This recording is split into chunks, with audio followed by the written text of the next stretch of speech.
As the world faces political, economic, and technological uncertainty, our daily lives can often feel very scary and at times overwhelming. But in his new book, our next guest says building courage can help you overcome those hardships and feel more in control. With a foreword written by the Dalai Lama, How to Be Bold, the surprising science of everyday courage gives tips on becoming brave and acting on that bravery once you've found it.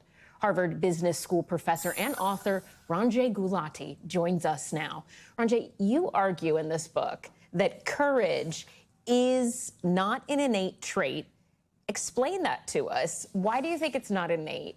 And why do you think people seem to find it in moments where it maybe surprises them themselves? Well, the thing is, first of all, there's a lot of modern day myth making. If you watch Hollywood movies, James Bond, Jason Bourne. Everybody's brave. Yeah, and somehow they were born that way. Mm-hmm. And if you look at modern day social science research, going back to World War II, where they looked at bomb disposal squads and paratroopers, people had to learn to become courageous. But to me, it was like all these stories that I actually uncovered from talking to people who were astronauts, to other daredevils, to athletes, to Ukrainian commandos.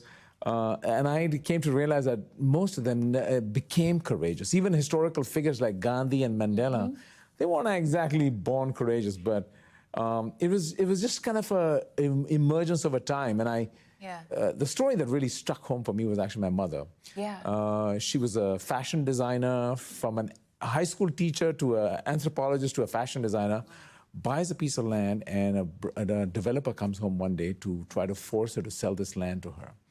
And he first tries to cajole her. He gives her a blank check. He then gets angry and belligerent. She refuses.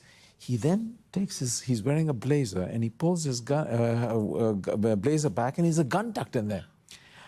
I freeze. Mm-hmm. My mother, without hesitation, stands up, walks up to him, and slaps him and says, "Get out of my house. How dare you come here and try to threaten me with a gun?"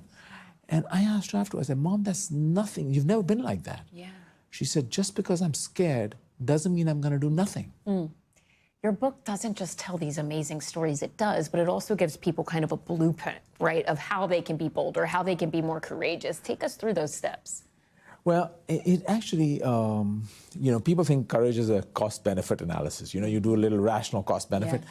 It's actually much more interpretive. You actually think, it starts with the story you have about yourself. Mm. Who am I? Mm-hmm. What situation am I in?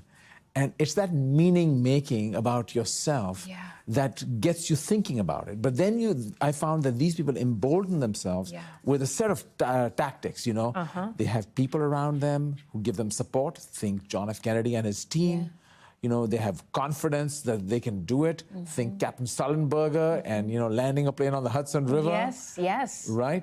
They have conviction, that I really believe in this. Mm-hmm. Think Alexei Navalny and what he does. So, they're not just kind of randomly doing this. Some do it spontaneously in the moment. Some really think through it before they take that action. Amazing. Well, this book, How to Be Bold, the surprising science of everyday courage, will give you all the tips you need to become brave. Ranjay, thank you for being here.